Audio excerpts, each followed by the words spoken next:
Pirmos skyriaus antras poskyris. Šventoji dvasia ateina į pagalbą mūsų silpnumui. Pirmiausia, apmąstykime dvasią kaip galybės ir transcendencijos slėpinį. Ji reiškia patį gryniausią numinaus, tai yra visiškai kita, transcendentinį. Sekminių sekvencijoje ši savoka taikliai priskiriama šventajai dvasiai, jos meldžiančiai žodžiais.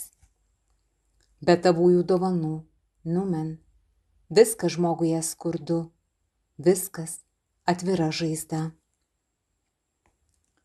Senajame testamente dažnai kalbama apie Dievo dvasią, kuri užgriūva kaip viesulas, užlieja kai kuriuos žmones, pavyzdžiui Samsoną, suteikdama antgamtinę jėgą.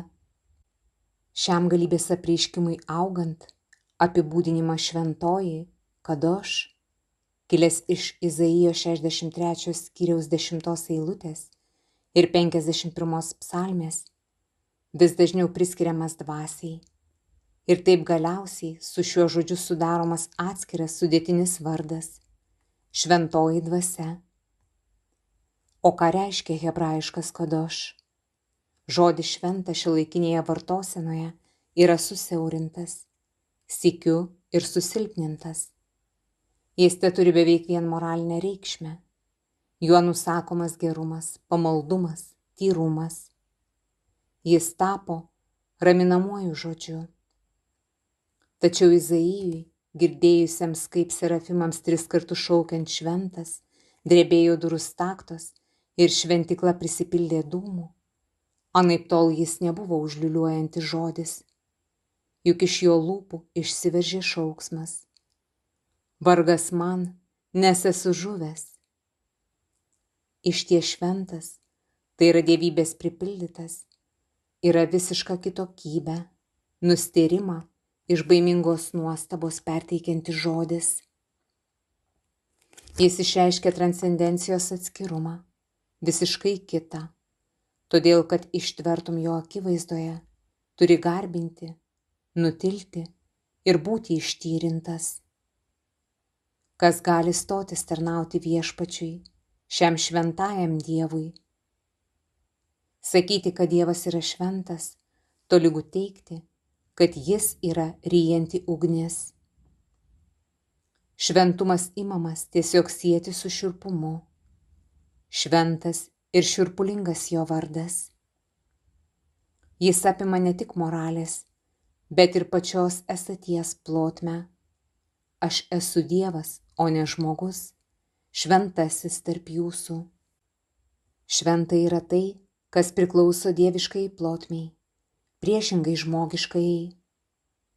Visą tai priskiriame dvasiai, vadindami ją šventąją. Naujajame testamente šis audringas dieviškasis pūtimas išreiškiamas dažnu dvinariu pasakymu – dvasia ir galybė. Dievas patepė Jėzų iš Nazareto šventąją dvasią ir galybę. Po krikšto Jordane ir gundymų dykumoje, dvasios galybė, Jėzus sugrįžo į Galilėją.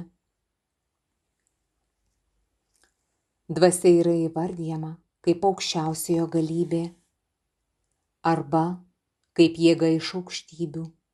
Nuo seno žinomas dvasios šiurpumas arba numinaus šiandien ten iškyla aikštėn. Ananijas mėginęs dvasią mirė, o burtininkas Elimas, priešinęsis Pauliaus misijai, apako. Šventosios dvasios nužengimas per sekmines, sąmoningai pavaizduotas tais pačiais ženklais, kaip ir apsireiškimas ant Sinajaus kalno.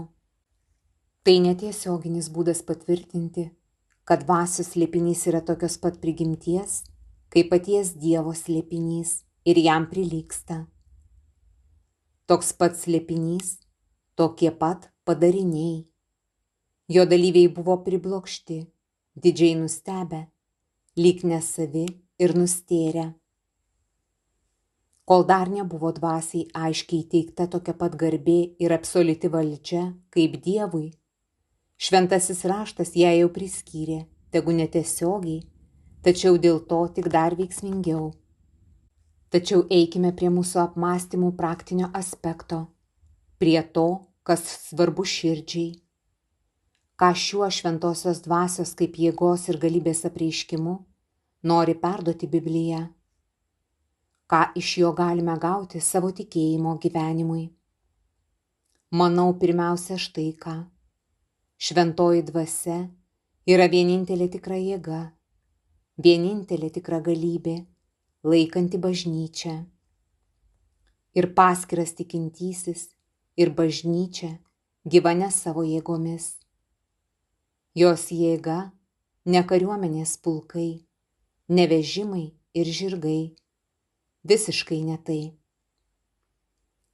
Ne galybė, ne jėga, bet mano dvasia, kalbėjo galybių viešpats.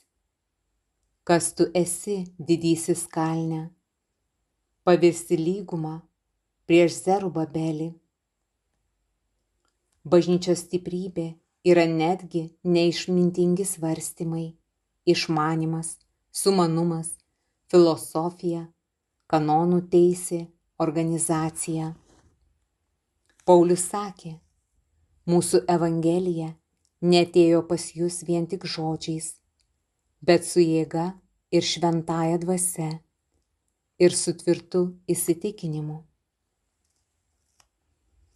Tad būtent iš šventosios dvasios bažnyčia ir kiekvienas skelbėjas turi galią įtikinti ir atversti, įsismelkti iki pat kultūros šerdies ir sugriauti tas jos tvirtoves, kurios yra priešingos Kristui, ir priversti tautas paklusti tikėjimui.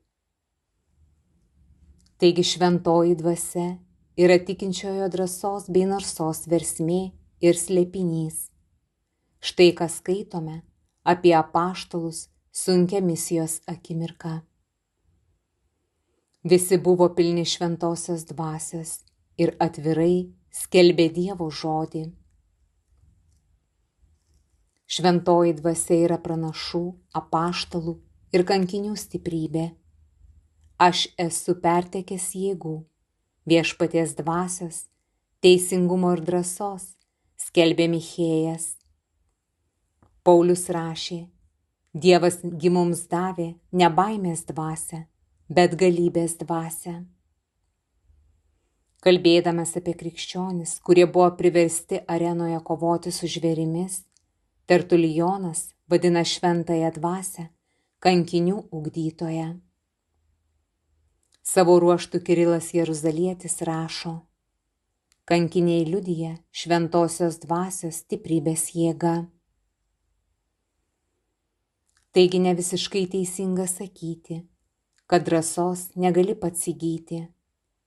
Dvasinėme lygmenyje įmanu pasidaryti drąsiam, nes dvasia ateina pagalbon mūsų silpnumui.